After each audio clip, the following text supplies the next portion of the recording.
Okay, so we're on page 60 in our book, and we're going to talk about federalism. Okay, because what we're studying here is the Constitution, and it's pretty interesting, guys. The video I showed to the other class yesterday, which I didn't post, you didn't have to watch it, but I was gone yesterday, so it was kind of a filler.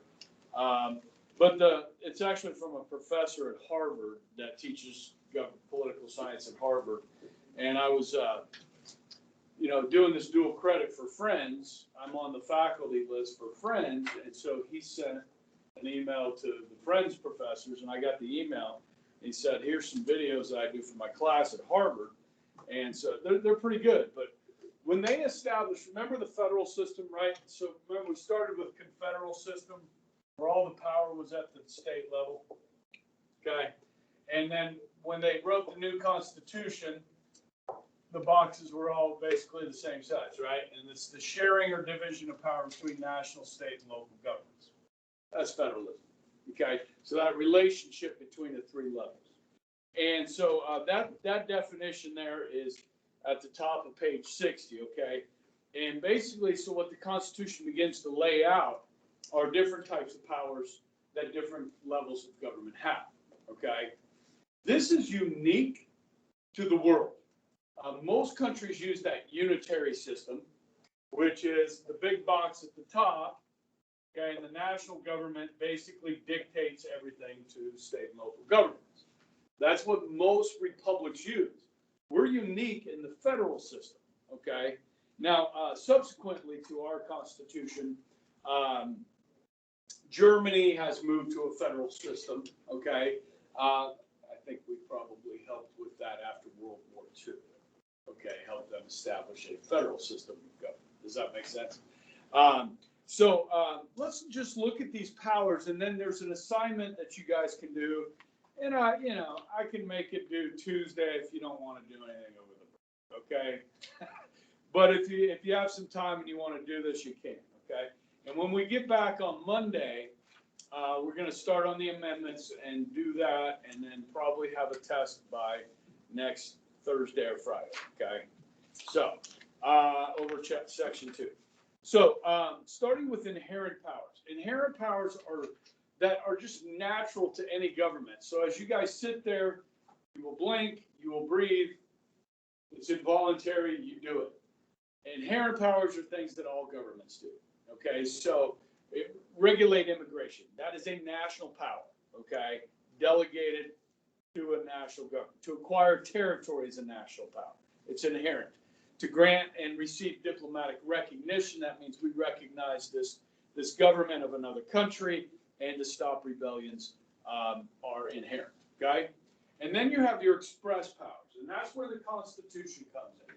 All right, so when you say express, that means it's in black and white, it's written down, it's expressed. Does that make sense? And so you can look in Article 1 for powers of the legislature, Article 2, powers of the executive, and 3, the powers of the judicial. Okay, and in there, so if you look at Article 1, Section 8, the express powers of Congress.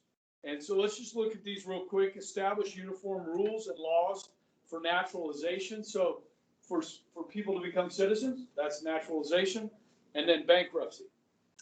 Only the national government, the legislative branch, can print money, punish counterfeiting, establish post offices and postal roads. Now, that opens up postal roads. So you start looking at things that like highway systems, okay, for the post office to be able to, deliver mail and so forth, they can build roads, okay, and that opens up more power to the national government, all right? So you have to look at, when you look at these powers, how far the government can take these powers. I mean, because, we don't want to have unlimited power by the government, okay? Pass copyright and patent laws. Okay, that's something that Congress can do. Regulate interstate and international trade. Make treaties and conduct foreign policy. Only Congress can declare war. To raise, maintain, make rules for government of land and naval forces. And exercise exclusive legislative authority over the District of Columbia. DC. This is an interesting relationship. You know, DC is not a state. The highest elected official in Washington, D.C. is the mayor of Washington, D.C. Okay, they have a school board. They have a city council. But that's the highest. They don't have a governor. It's the mayor. It's a city, right? So the Congress, if it deems necessary, can take over the running of that from the mayor or the school board. And in fact, they have before. Okay, once upon a time, Washington, D.C. had a mayor named Marion Barry. Marion Barry was under investigation by the FBI, and they got him surveilled. They were surveilling him, and they got him in a hotel room, smoking crack with a prostitute. Marion Barry went to jail. Okay, he got out of jail and ran for mayor of Washington, D.C. again. And guess what? He was elected. It's really kind of a tragic story. I mean, you would make fun of this and so forth, but if you got to know, I read a pretty good article about him because he passed away a few years ago. And it's more of a sad story than like one you would make fun of, you know.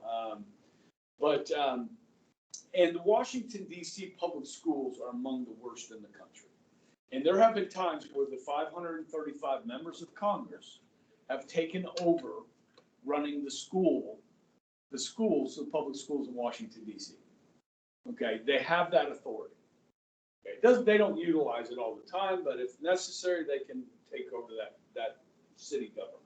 Okay, interesting. Okay, then there's implied powers, and this is where things get a little sticky. Okay, or a little bit questionable.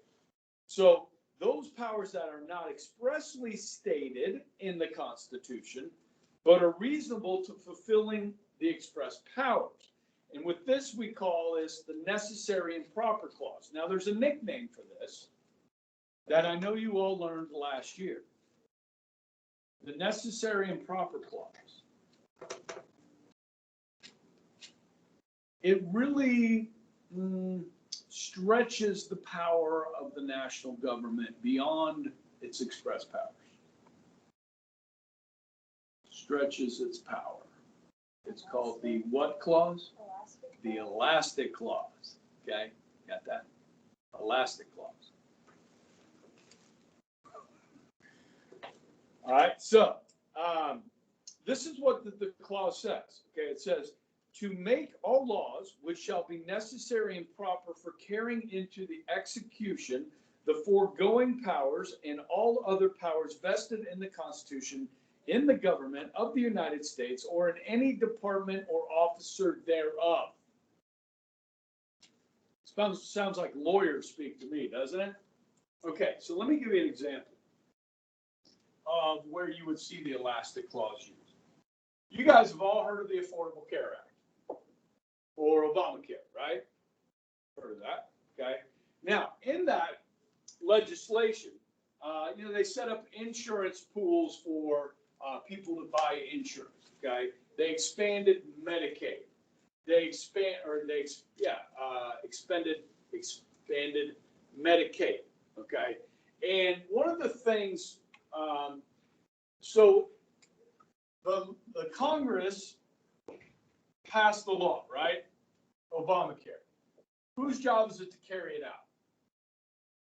To carry out the law, which the executive branch, okay?